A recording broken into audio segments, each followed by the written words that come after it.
going to use the same lines from the Quran.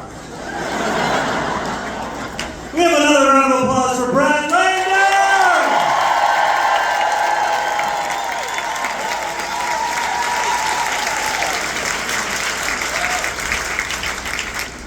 That was beautiful. That was a beautiful speech.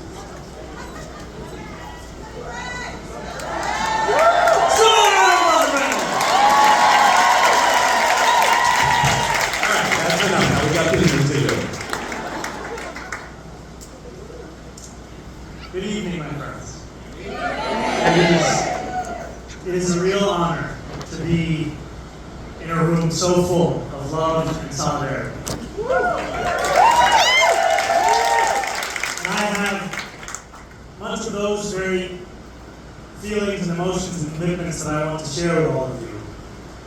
But before I begin, I do want to take a moment to address the horrific political assassination that just occurred today in Utah. Charlie Kirk is dead, yet another victim of gun violence in a nation where what should be a rarity has turned into a plague.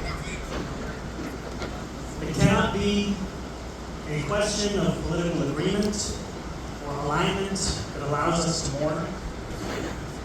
It must be the shared notion of humanity that binds us all. And that humanity, it reminds us that this news is not just that of the murder of a prominent political figure, but also the news of a wife who grieves her husband, of a 1-year-old and a 3-year-old who will grow up without a father, and the fact that there are families feeling that same anguish right now in Colorado as they wait for their children, also shot in the school, to emerge from surgery. It is the same anguish that too many across our city and our nation reckon with in silence every day as we contend with an epidemic of suffering. We can and we must do more to challenge the status quo that has allowed this pain to become routine, that has allowed the question of which mass shooting to respond to the news of one that is shared. And it is incumbent upon all of us to repair the tears in our shared civic fabric and to make our nation one that is worthy of its greatest ideals.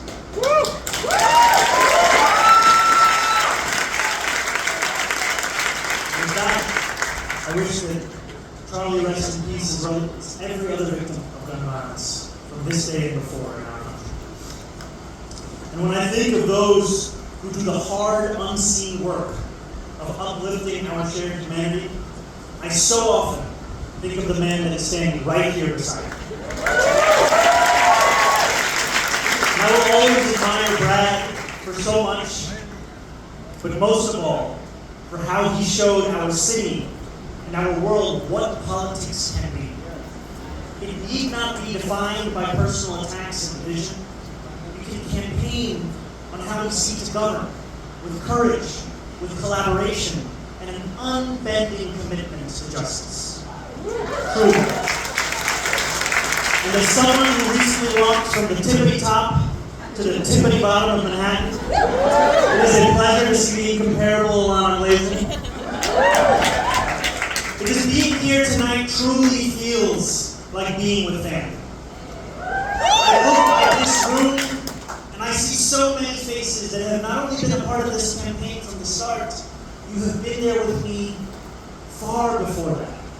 People I have engaged in civil disobedience with. People I have marched with. People I have rallied with. People I have simply sat down and thought. And I thank all of you for not only being a part of this fight, but just like it is for so many others, as it is for me, for introducing so many of us to this fight. One that predates us and one that will continue long after us. And in this campaign, you stood in the cold when we launched last October. You cheered in the sweltering heat when we celebrated our victory long after midnight on June 25th. And you made that victory a reality. Knocking doors, making calls, having difficult conversations with skeptical family and friends, and donating your hard-earned dollars. And I know that in this room are the very people who were the origins of the stories that I heard, where many a time a grandmother or a grandfather would come up to me and say, "My grandchild told me I could not come home if I didn't go to the union." And I said, "Thank God you did."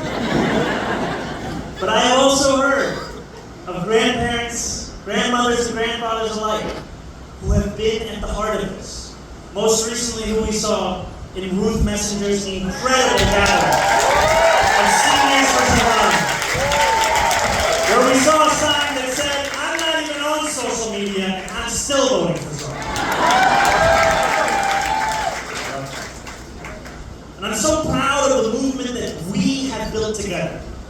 Not because of how many of us there are, but because of the values that bind us. We are united by a commitment to compassion, united by a belief in New York City that is affordable for all of us, and a city government that does the most for those with the least. United by a belief in that banner that hangs at the back of this room that New York is for everyone. No terms, no conditions for everyone. And we are joined by that value of community, where we fight hard for those we love and we love those that we do not even know. We share a common dream of a city that works for the many, not just the privileged few. And in our city, it will be working people who will have the loudest say. And city government's goal being to deliver material improvements to their lives. Because together, my friends, we are going to freeze the rent, make buses fast and free, deliver universal childcare. These cannot simply be the slogans of a campaign, nor can they be suggestions of a brighter future. They must be commitments to a path that we will walk together and that we will then deliver on to each and every one of our neighbors. And we hold a common belief in the shared dignity of every person on this planet, without exception, and a refusal to draw a line in the sand as it so often is done when it comes to Palestinian lives. Our emphatic June victory over Andrew Cuomo, a man who we will have to and will defeat again. That victory was evidence of many things. Chief among them, that you should say my last name correctly. I still think it was that. Combo. But truly, among them, it was a lesson that so many in this city are horrified by the genocide being perpetrated by the Israeli military in Gaza. By the violence being inflicted using weapons paid for by our tax dollars as Americans. And the suffering that we see on a daily basis. Over the past 23 months, Save the Children tells us an average of one Palestinian child has been killed every single hour by the Israeli military. And we know, because the United Nations tells us, that by the end of the month, millions will be facing starvation if they are not starving already. This is not accidental. This is not due to a freak blight. This is not because the world now lacks the means by which to feed the hungry.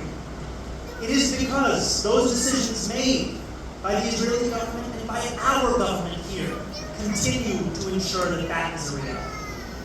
And if that does not stagger the conscience, what will? And I am thankful to be here among so many for whom this has been a call to action, a call to demonstrate our values, and an opportunity for us to showcase that the meaning of those values must come from the application of them to everyone.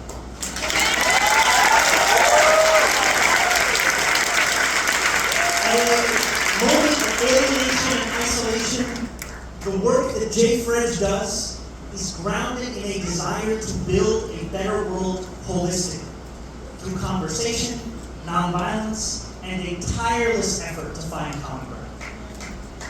And I know that this has often been a lonely struggle, but I am so proud to be in it with each and every one. And I think in this moment of the words of the Palestinian poet Mahmoud Darwish, and I tell myself, a moon will rise from my darkness. It can feel impossible to imagine light when we are plunged this deep into that darkness. Pain this vast feels powerful enough to arrest the entire planet's rotation, to stop the moon from revealing itself. But together, my friends, we have done the hard work of raising that moon. And the light it has shone has made our world just a little bit less dark. And we know that that work has only just begun. In Gaza, the misery continues. And here in New York, the corporate greed will only grow more desperate. The attacks will only increase in volume and viciousness. And the efforts to drive us apart will only intensify. We cannot grow complacent. And we cannot allow ourselves, as Brad said, to become divided. So I ask for one thing from you. More. Simple. Let us knock on more doors together. Let us have more hard conversations together. Let us dare to imagine an even more hopeful future than we thought possible. And one last ask. Let us dig a little deeper and give a little bit more of our money. But not to me. I urge you to donate to JFREJ. For the incredible work that they do and the generosity they deserve. Because that work, it has only begun. And there is no one I would rather stand alongside as we build a more just, a more affordable, and a more compassionate New York than each and every one of you is.